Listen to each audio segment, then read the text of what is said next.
A company called Aerogogo have sent me this Giga Pump Air to have a look at, and I thought we could unbox it and do a first test together. I haven't looked at this yet, but I bought it out with my Light Tour sleep mat, and I bought the Flextail pump out as well, so we can do a little bit of a comparison.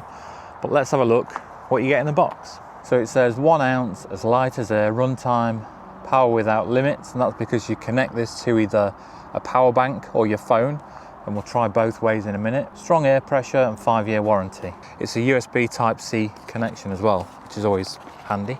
Let's have a look. That's the pump. We've got some instructions, which we won't read, and then a bag of different nozzle adapters for obviously different valves that are used by different sleep mat manufacturers. There's also some like this one that I think are used for footballs and things like that, inflatables when you go swimming. But there's that, 2, 3, 4, 5, 6, 7 adapters altogether, and then this little rubber thing. I'll keep them back in the bag for now, and then we'll have a look if we've got one that even fits the Light Tour mat in a minute. So this is the pump. The cable loops around, so you could hang that from a zip or a buckle on your bag if you wanted to. And then it's the USB-C connector for power. We've got that side that obviously sucks the air in, and then we need to attach one of those nozzles to the side there. Let's try my phone first. I've got a iPhone 15, so it is one of the ones with USB-C on it.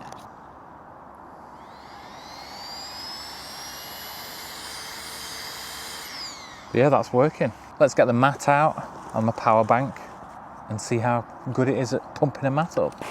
I think at 28 grams it is even lighter than the pump sack that comes with that sleep mat. The longest pump sack in the world.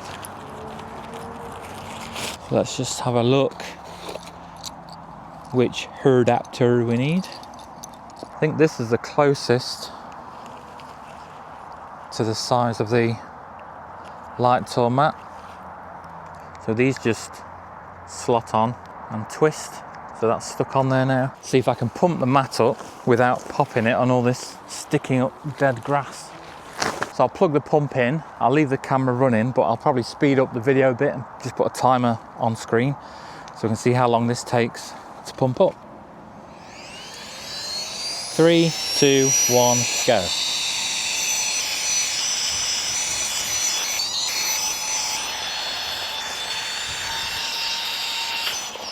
Done. We'll check the timings on the recording, but it did feel a bit quicker than the Flextail pump. I think it's a bit quieter as well. Let me just get my Flextail out and we'll have a listen. So my microphone's obviously here. I'll hold them the same distance away. And on the editing, I won't make any changes to the audio recording, change the levels or anything like that, so you're hearing it as is.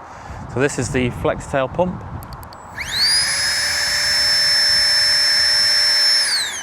And then this is the Aerogogo, I forgot what it's called already.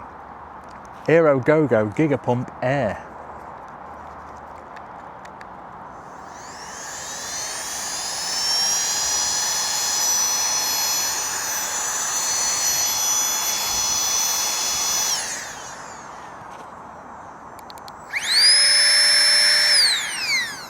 I think the Flextail's a little bit louder, but it's a lower tone.